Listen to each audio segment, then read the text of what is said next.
Well, here we are in Oklahoma, so that means if you're a gardener, you have to deal with the heat. So what plants work in the heat and what doesn't? I asked Cindy Townsend to come in and give us some ideas, and of course you've always got a lot of great ideas. Well, I've always got a lot to talk about, don't I?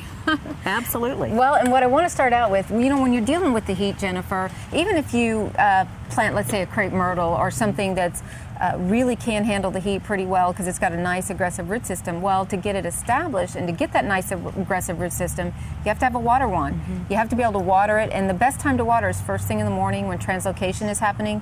And you want to put this water wand right on top of the root ball. So that's why you want to use a breaker, just so you can get it on top of the root ball and get the plant nice and turgid, nice and full, so that when the heat hits, its cells are full and it can handle it, because after about 90 degrees, the cells kind of close and help preserve the plant. So it's really important to water in the morning and get them full.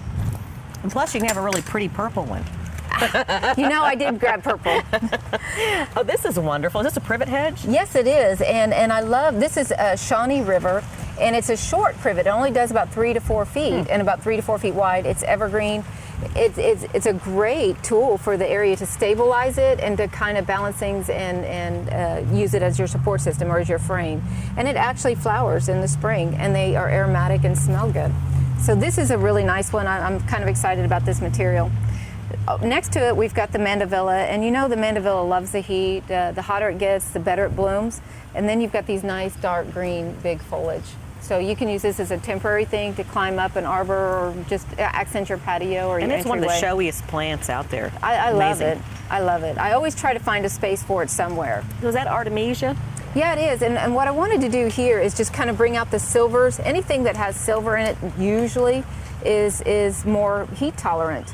So this is Silver Mound Artemisia, the short one that gets about 10 inches. This is Silver Brocade that's more ground covery, or you can use it to trail out of a pot.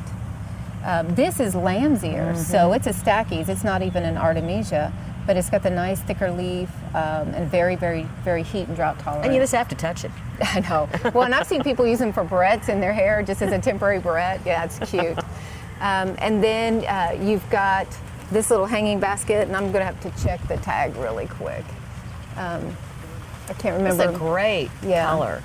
Well, and this is that white licorice plant. I was trying to remember. It's an annual, so I'm not as familiar, but this would handle your hanging basket really well because it's not going to go dry while you're at work. Isn't that beautiful? It is. And right here, you know, Jennifer, I was staring at this pot before you came over, and this one pot can absorb a whole segment because it's all heat tolerant plants. You've got your coleus in here, your sun coleus in different colors. You've got your borage, which actually is an herb in the garden. It'll reseed a little bit, but isn't it pretty? It is pretty. And you see how it has a little bit of that silver cast to it? Then you've got your croton, also very, very heat tolerant. Back here you got your fireworks pennisetum. So all your grasses are heat tolerant. They have a nice aggressive root system. And then Gora back here, one of the new dwarf Goras. So this whole pot is just very heat and drought tolerant. You could have this in your garden or have this on the patio, and you don't have to worry about it when you're at work. And this is Helenium, and I brought these in here because it's kind of one of the forgotten perennials. You don't see it a lot. We don't even push it a lot on our segments. But I love the way it's got the little ball on top and it looks like a little skirt. And this plant is actually very, very tough for the garden. It has a very long bloom period. There's several different varieties where you can get some oranges and yellows, and they get about 2 feet in height is average. So it really is a nice plant to put in the garden, and you can use it as a cut flower also, Jennifer. But over here, you know, we've got some Coreopsis. This one has a red center. I love it. That's a real different looking Coreopsis. Yeah, it is. I love that. It's out of the Big Bang series. It has kind of a Gaillardia look to it. Yeah, it does. And then, you know, we've got the Ecomus back here. This is pineapple lily. Again, very, very heat tolerant. A new structure for our leaf, you know, something else to add to the garden. And you've got some purples and greens. And the flower on this looks like they call it pineapple lily, but the flower looks like a little pineapple head on it. And this one, this Caryopteris I have in my garden in my front beds, forms a really nice rounded shape to it, big. I've got it right next to some of my roses. Blooms all summer long into fall. It's a great plant and enjoys the heat. And this over here, this is Tiger Eye Sumac. And mine got hit by the hail pretty hard, and I cried because my son gave it to me.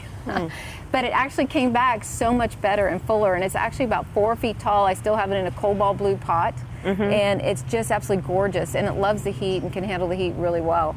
So that's why I went ahead and brought this in, and it's got the gold colors to it, which I accented with some pinks. And over here, it has a Japanese maple feel to it. Well, one of the guys thought it was a Japanese maple. And then I've got the purpley lantana, or that light purple, to go with it, all very heat and drought tolerant. And then over here, you know, of course, the echinaceas, and then the sedums. This is Angelina. This is the one that's evergreen, so it'll take an orange cast to it. This is thunderstorm sedum, and I love the texture of this. It's just kind of etchy. So I almost didn't order it because it doesn't have any color to it, no reds or anything like that, but I love the texture of it. And then we don't think about the caladiums much. You know, it's a shade plant, but you need heat tolerant stuff for the shade also.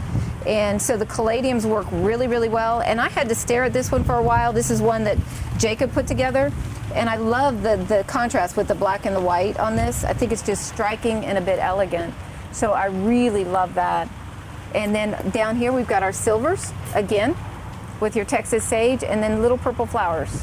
And the Texas sage, this is, I love this plant. It really does love the heat. I mean, there's a reason it was, you know, started in Texas. I mean, it can take the heat, but the flowers, it really kind of sets it off. Well, and if you mulch it pretty good, you can get it to overwinter. Sometimes it does and doesn't overwinter, so, but it's beautiful. Great idea, Cindy, thank you. Plants that love the heat. So coming up next, gardening with style. Brian Pirtle is sure to put a smile on your face. Stay with us.